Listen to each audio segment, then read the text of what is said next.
harus melalui laboratorium dan itu bayarnya nggak murah ya, bisa jutaan.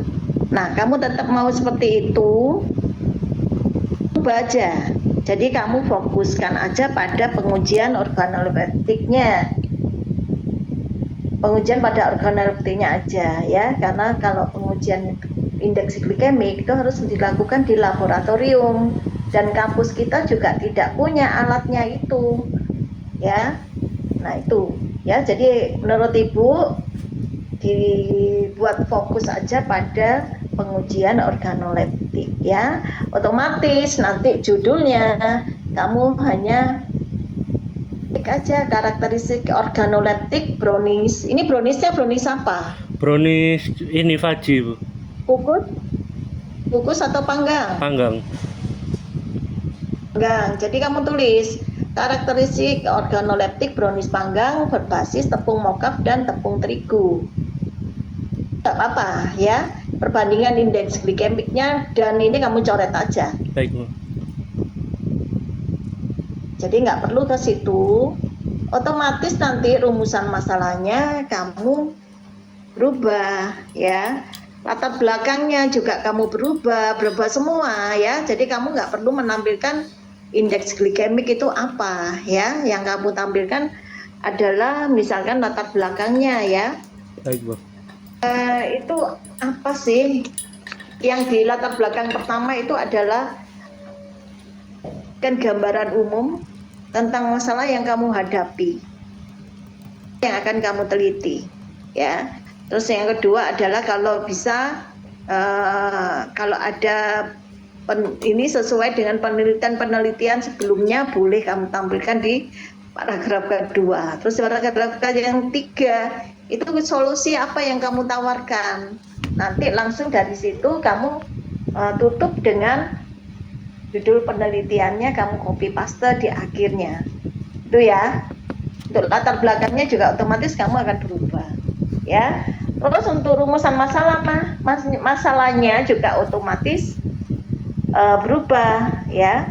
Untuk masalah satunya itu kamu otomatis di skip aja. Sebentar, rumusan masalahnya Ibu lihat ya.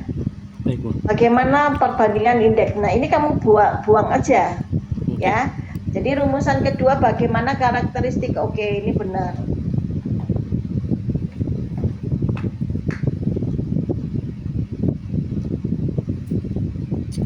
Penelitian 2 dan 3 ini hampir sama. Apakah terdapat perbedaan? Bagaimana potensi pemanfaatan? Nggak usah kamu tulis ini. Kamu buat 2 aja. Misalnya kamu nanti pakai uji sensoris nggak? Kamu menerangkan, maksudnya gini, panelisnya kamu nanti ada pakai panelis ahli dan tidak ahli, atau kamu hanya menggunakan panelis tidak ahli aja? Nah, Kalau panelis ahli itu berarti orang yang berada di industri ini ya, Bu? Orang. Ya, yang expert nggak harus. Kamu bisa pakai dosen. Oke. Tapi orang yang betul-betul tahu, misalkan kalau kamu lagi magang, misalkan dengan orang yang benar-benar paham dengan brownies magang. Kalau kamu itu berarti kamu nanti mutu sensorisnya juga kamu teliti. Tapi kalau kamu hanya pakai panelis tidak ahli, berarti kamu hanya menggunakan daya terima konsumen aja yang kamu teliti. Kesukaan aja.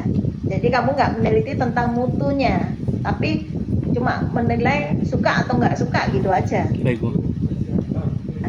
Jadi kamu nanti tulis kamu maunya kemana ya. Mutunya, mutu sensorisnya kamu gali, berarti kamu ada panelis ahli ya. Kalau kamu menggali juga uji kesukaan, berarti juga harus ada panelis tidak ahli. Panelis ahli boleh dimasukkan menjadi panelis tidak ahli selama dia juga menguji tingkat kesukaan ya. Tetapi panelis tidak ahli tidak boleh dimasukkan untuk menguji mutu sensoris. Oke. Oke. Berarti Hmm? berarti buat dua ini Bu. Dua Dua rumusan kertas masalah. anunya itu. Oh ya. Jadi 2 rumusan masalah nanti pakai 2 panelis. Kalau kamu menguji karakteristiknya, mutu karakteristiknya dan uji daya terimanya. Baik Bu. Ya.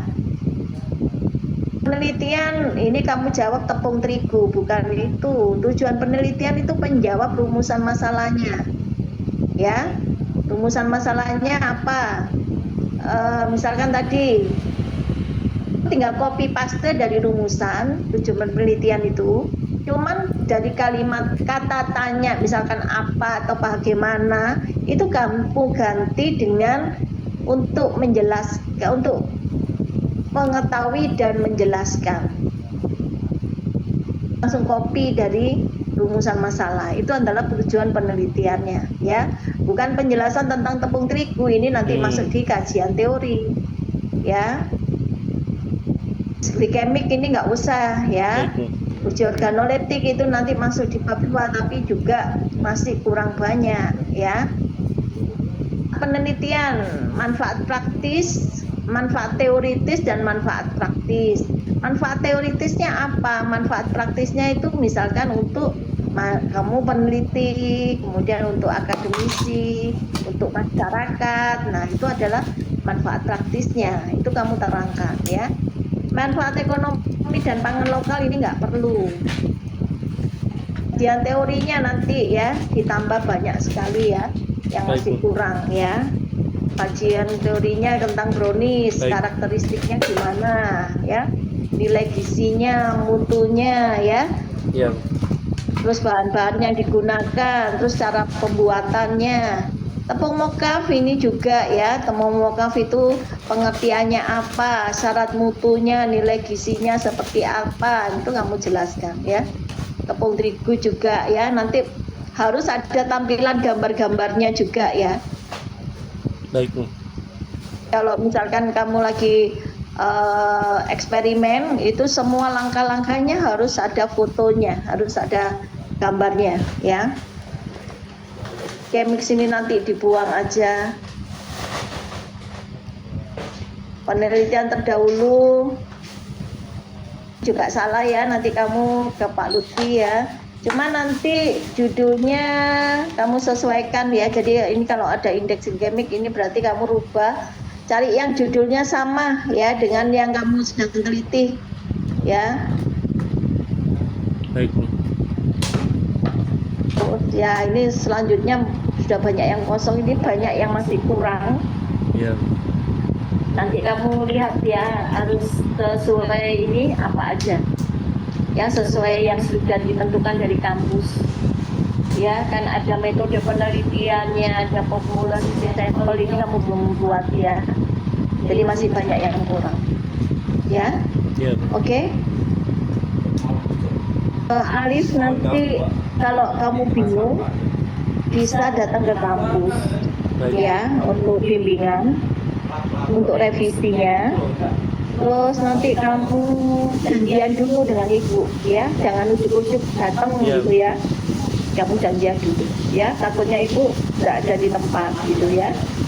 Oke, mungkin dari saya ini banyak yang harus direvisi juga karena banyak yang masih kurang, yang masih salah juga, ya. Oke, mungkin itu aja sih, Pak Lutfi. Ya sudah Bu, ya memang harus banyak diubah semuanya, ya. Oke, lihat waktunya 1 minggu, ya. Baik Bu. Pak. Oke. Ya, oke. Ya, oke, thank you, Terima Ali. kasih, saya Ya. Itu aja, ya. Terima Ya. kasih. Terima kasih Bu. Waktu punya Fiona. Fiona, nah ini dia. Ini Pak Roland.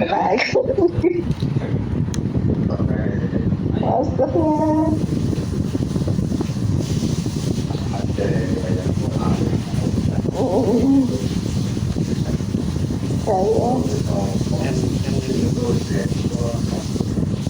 Saya. Silakan. Iya Ji. Rapid semua anjing. Puki.